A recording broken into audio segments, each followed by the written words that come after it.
आज हम आपके लिए जो है आरबीएस डिग्री कॉलेज मेजा खास में ऑनलाइन प्लेटफॉर्म पर आप सभी छात्रों का स्वागत है। आज हम आपको सॉइल साइंस के जो है मृदा भौतिक गुण के जो उप वर्ग हैं उसके अगले टॉपिक को हम आपके पास लेकर आए हैं छात्रों, जो पिछली जो हमने लेक्चर आपको दिया था वो मृदा भौतिक गुण के आधार पर ही था, जो सब डिवीज़न में बांटा गया था।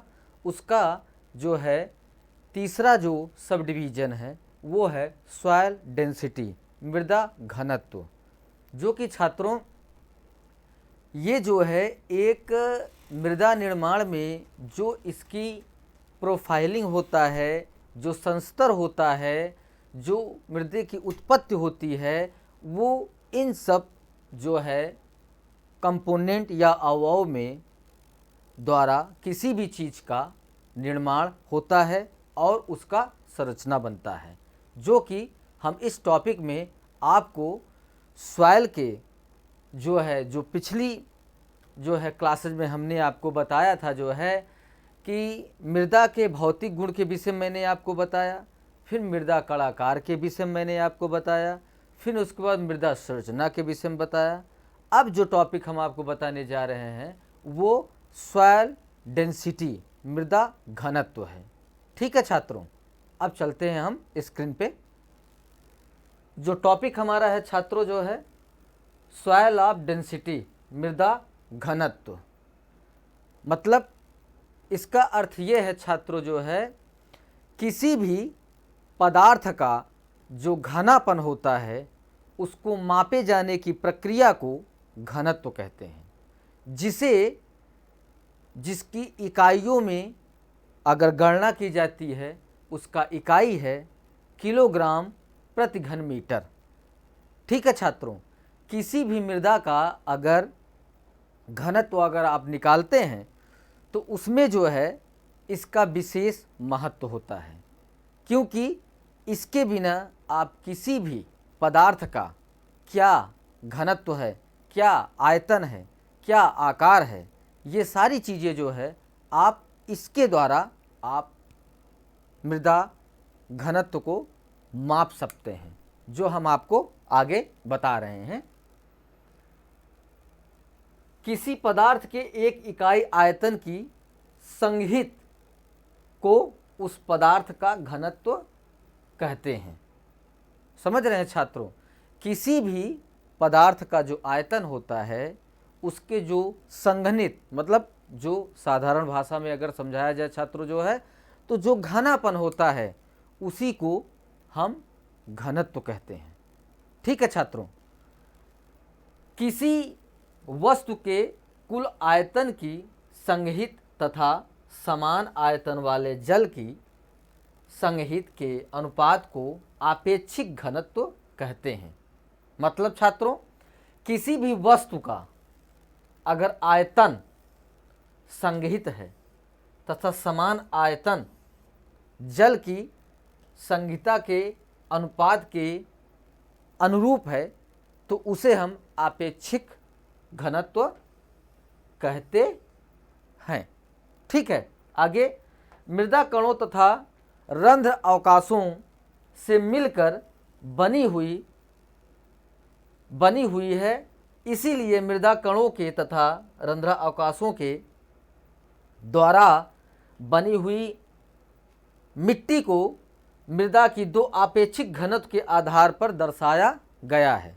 मतलब कहने का अर्थ ये है छात्रों जो है कि मृदा का जो घनत्व है उसे जो है वहाँ के आयतन के अनुसार आप उसे जो है आपेक्षिक घनत्व के द्वारा जो है दो उपभागों में बांटा गया है। जो पहला है बल्क डेंसिटी, स्थूलता घनत्व।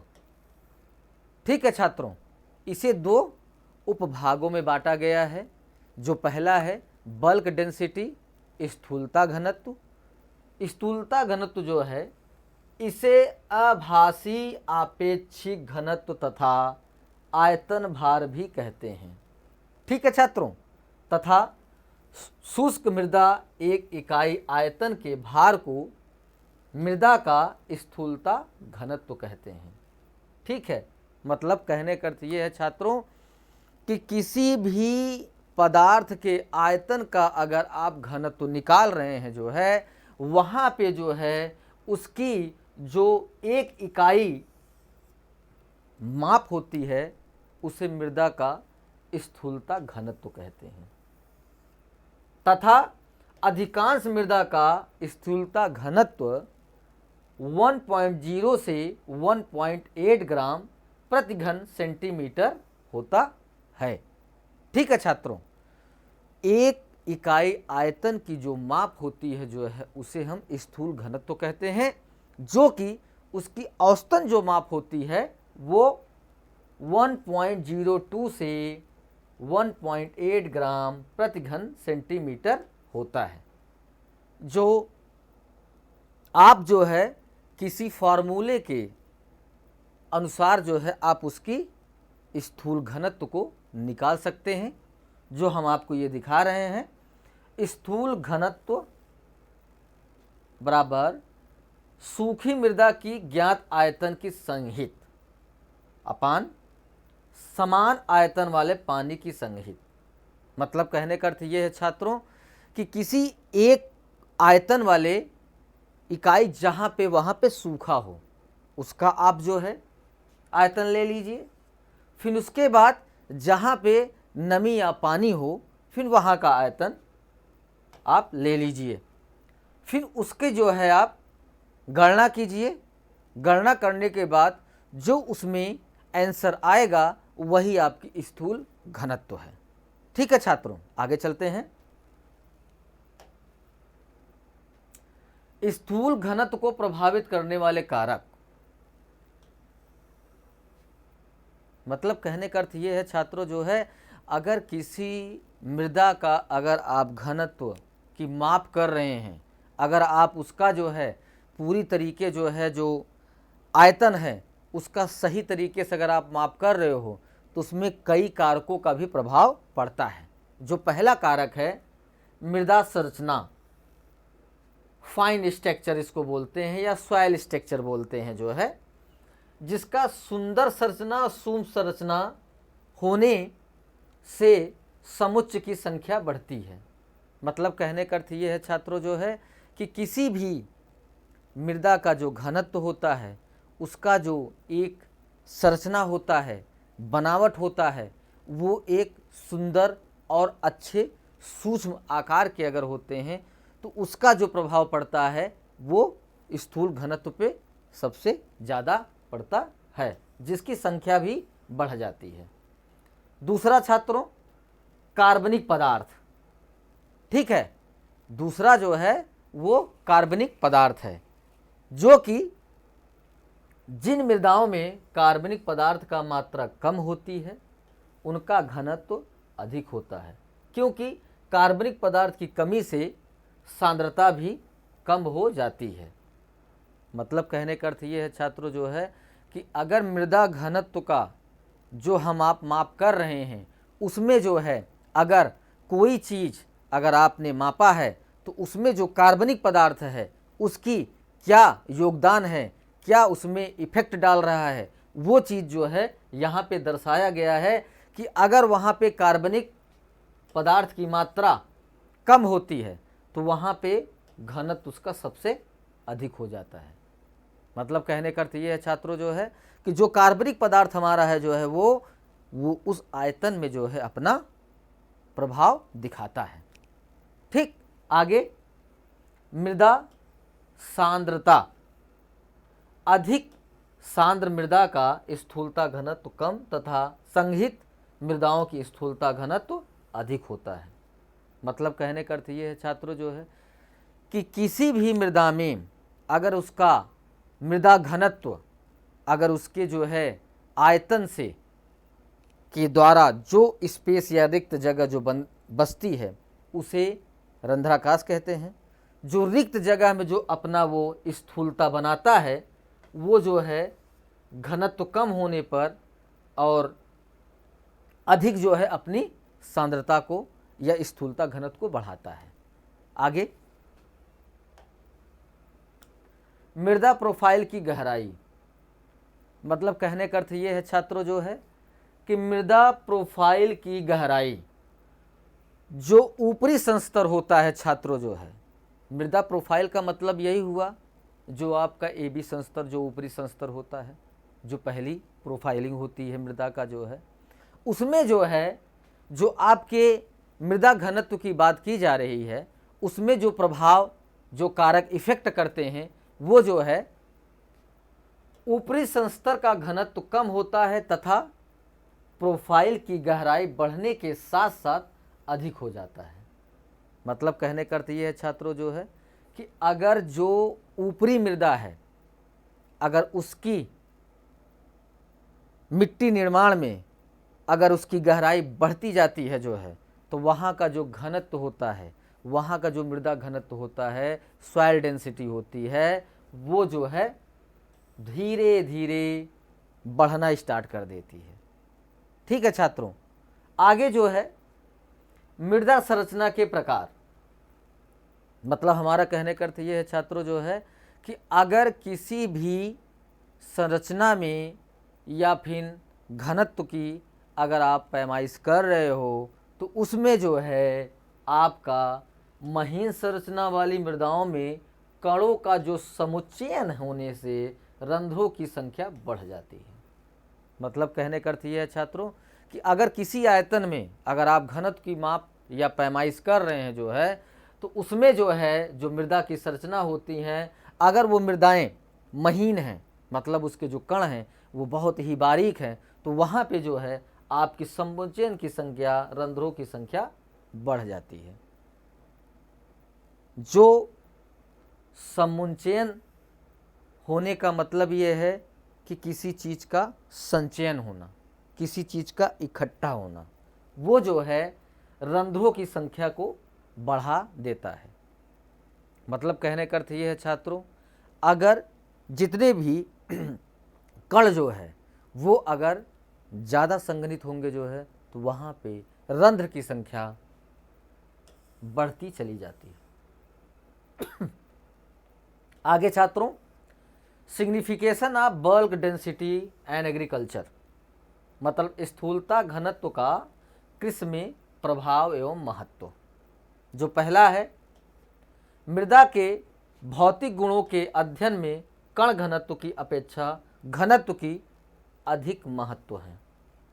मतलब कहने का अर्थ यह है छात्र जो है, जो हमारा इस स्क्रीन पे जो समझाने का वो पैटर्न है, वो किसी भी आयतन का, अगर किसी भी घनत्व का अगर आप पैमाइश कर रहे हैं या मापन कर रहे हैं उसके भौतिक गुणों के अध्ययन के आधार पर, तो वहाँ पे कण के घनत्व से कोई मतलब नहीं रहता है। वहाँ पे जो मतलब होता है वो यहाँ के आपेक्षिक घनत्व के ऊपर महत्व होता है, जो कि वहाँ के आयतन के ऊपर डिपेंड होता है। ठीक है छात्रों, आगे चलते हैं। दूसरा, कम स्थूल घनत्व वाली अधिकतम फसल उत्पादन के लिए सर्वोत्तम मानी जाती है, क्योंकि उसमें रंध्र अवकाश की संख्या एवं प्रतिशत अधिक होता है। मतलब कहने का अर्थ ये है छात्रों जो है, जो हमारा सॉइल डेंसिटी है, अगर उसमें फसल उत्पादन में सर्वोत्तम स्थूल घनत्व की पैमाइश अगर कम है, तो वहाँ पे रंध्राकाश अवकाश जो है उसकी संख्या और प्रतिशत मात्रा बढ़ जाती है। मतलब उसके जो स्पेस हैं, जो इंटरनल जो जगह है जो है, वो जो है बढ़ती चली जाती हैं। ठीक है, वो भी प्रभाव एक एग्रीकल्चर में बहुत ही महत्वपूर्ण योगदान देता है। तीसरा जो है, कम स्थूल घनत्व वाली मृदाओं का भौतिक गुण अनुकूल होता है।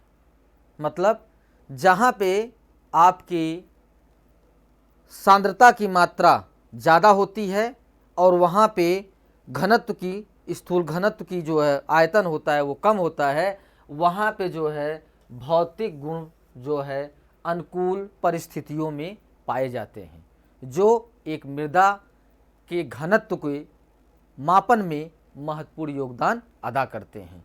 जो आगे अतः ऐसी मृदाओं की खेती के लिए अधिक उपयुक्त समझी जाती हैं, जो कि मृदा घनत्व जो है इस प्रकार की मृदाओं के लिए जानी जाती है, जो कि वहाँ के कम स्थूल घनत्व में जो है भौतिक जो अवस्था होती है वो जो है उसके अनुकूल प्रतिक्रिया करती है। ठीक है छात्रों, आगे चौथा जो है मृदा का भार ज्ञात करने के लिए सहायक होता है। जो लास्ट में इन्होंने बताया है कि किसी भी अगर आयतन का अगर आप माप करके उसका घनत्व निकाल रहे हैं जो है, तो वहाँ पे ये बहुत ही सहायता करता है। ठीक है छात्रों, नेक्स्ट जो इसका है कण घनत्व, पार्टिकल डेंसिटी ऑफ सॉइल।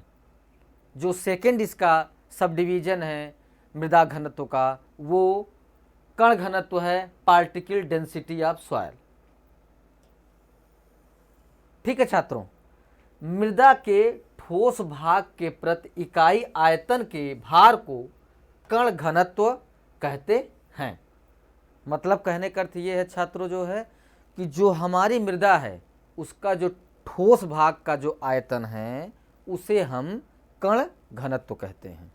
मतलब जो उस मृदा में जो कण के जो पार्टिकल्स हैं उसमें जो है उसके जो भार हैं जो ठोस अवस्था में हैं वो उसी को जो है कण स्थूलता घनत्व कहा जाता है, जो कि स्थूलता घनत्व के अंतर्गत आता है। जो कि कण घनत्व ग्राम प्रति घन सेंटीमीटर में व्यक्त किया जाता है। मृदाओं के कण घनत्व का परिसर 2.5 से 2.7 और औसतन मान 2.655 से ग्राम प्रति घन सेंटीमीटर होता है।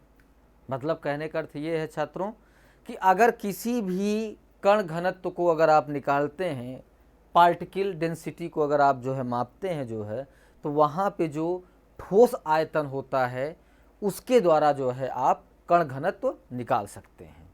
नेक्स्ट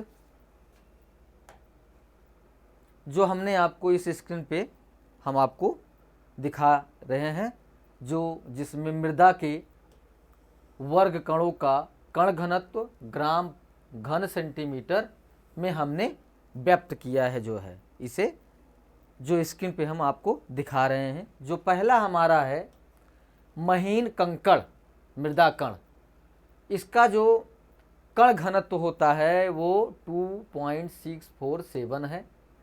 जो ये मोटी है, मोटी बालू होती है वो जो है 2.64 है। जो मध्यम बालू है वो 2.64 है। जो क्या कहते हैं महीन बालू है वो 2.659 है। जो ई सब डिवीजन जो है बहुत ही महीन बालू 2.66, फिर एफ सील्ट जो है 2.65, क्ले 2.66। मतलब छात्रों हमारा कहने का अर्थ ये है कि जो आपका मृदा कण में जो है जो आपके घनत्व पाए जाते हैं, सॉइल डेंसिटी जो है वो आपके ये हैं। ठीक है, फिर इसके बाद जो है मृदा घनत्व को प्रभावित करने वाले कारक, मतलब जो सॉइल डेंसिटी है उसे कुछ न कुछ विशेष कारणों को द्वारा वो प्रभावित होता रहता है। मतलब अगर किसी भी मृदा का घनत्व अगर आप पैमाइश कर रहे हैं या मापन कर रहे हैं जो है, तो वहाँ पे कई चीज़ों का इफेक्ट भी पड़ता है, कई चीज़ों का प्रभाव भी पड़ता है, जो हम आपको इस स्क्रीन पे बता रहे हैं। पहला जो है कार्बनिक पदार्थ की मात्रा। कार्बनिक पदार्थ का कण घनत्व 1.2 से 1.7 तक होता है तथा मृदा का औसतन कण घनत्व 2.66 होता है। इसीलिए मृदा में कार्बनिक पदार्थ की मात्रा अधिक होने पर उसकी कण घनत्व तो कम होता है। मतलब कहने का अर्थ ये है छात्रों जो है, जहाँ पे मृदा घनत्व में अगर कार्बनिक पदार्थ की मात्रा सबसे ज़्यादा है जो है, तो वहाँ पे जो कणों की संख्या है, मतलब कणों का जो क्या कहते हैं रवे हैं या महीन जो कणे हैं, वहाँ पे उनकी जनसंख्या कम होती है। तो ये भी चीज़ें प्रभाव डालती हैं मृदा घनत्व के माप को मापने में जो है। ठीक है छात्रों, नेक्स्ट जो है खनिजों के प्रकार और मात्रा। मृदा में अत्यधिक कण घनत्व वाले खनिजों में जैसे क्वार्टेज है, आर्थोक्लेज है, एपेटाइट है, मैग्नेसाइड है आदि की मात्रा अधिक होने पर मृदा का कण घनत्व भी अधिक होता है, जिससे मृदाओं का कण घनत्व 2.6 से 2.7 तक होता है। मतलब कहने का अर्थ ये है छात्रों जो है कि अगर मृदा घनत्व की माप अगर आप करते हैं जो है, तो उसमें जो है खनिजों की प्रकार और मात्रा भी प्रभाव अपना डालता है, अपना इफेक्ट डालता है, जिसके द्वारा जो है आप उसमें जो है अगर इन खनिजों की मात्रा अगर ज़्यादा है तो वहाँ पे जो है कण घनत्व भी अधिक हो जाता है। ठीक है, तीसरा जो है मृदा प्रोफाइल की गहराई। जो एक मृदा घनत्व को अगर प्रभावित करता है तो ये जो चीज़ें जैसे कार्बनिक पदार्थ है, खनिजों का प्रकार है और फिर मृदा प्रोफाइल की गहराई है, ये जो है मृदा घनत्व को बहुत अच्छे तरीके से प्रभावित करते हैं, जिसके द्वारा आप किसी भी पदार्थ का आयतन अगर आप निकालते हैं या सॉइल के या मिट्टी का जो है आयतन अगर आप निकालते हैं, तो वहाँ पे इन सब चीज़ों का बहुत ज़्यादा प्रभाव पड़ता है। अन्य दशाएं समान होने पर मृदा का कण घनत्व प्रोफाइल की गहरा अधिक होने के साथ साथ बढ़ता रहता है। मतलब कहने का अर्थ ये छात्रों कि अगर मृदा की प्रोफाइल में अगर कणों की संख्या अगर बढ़ती जाती है जो है, तो वहाँ पे आपका जो क्या कहते हैं घनत्व प्रोफाइल है वो अधिक होता चला जाएगा, क्योंकि वहाँ पे उसे स्पेस जगह कम मिलेगी जो है। चौथा, फसलों का प्रभाव। लगातार फसल उगाने से मृदा कण घनत्व बढ़ जाता है, क्योंकि फसल लेने के लिए गुड़ाई जुताई क्रियाएं करनी पड़ती है। मतलब कहने का अर्थ ये है छात्रों जो है कि अगर आप किसी भी मृदा में अगर आप जो है फसलों के प्रभाव अगर इफेक्ट करता है वहाँ के मृदा घनत्व को जो है मापने में जो है, तो वहाँ पे जो उनके कण होते हैं वो निराई गुणाई के थ्रू जो है बढ़ते चले जाते हैं, जो कि वो एक मृदा घनत्व के आकलन करने में कठिनाई उत्पन्न करते हैं। ठीक है छात्रों, अब आप लोगों को इस जो टॉपिक को हमने आपके सामने हमने प्रस्तुत किया, उसको जो है आप अपने वे में आप अध्ययन करके समझ लीजिए। फिर उसके बाद हम अगला टॉपिक जो है हम आपके लिए नेक्स्ट डे लेके आएंगे। सभी छात्रों को धन्यवाद।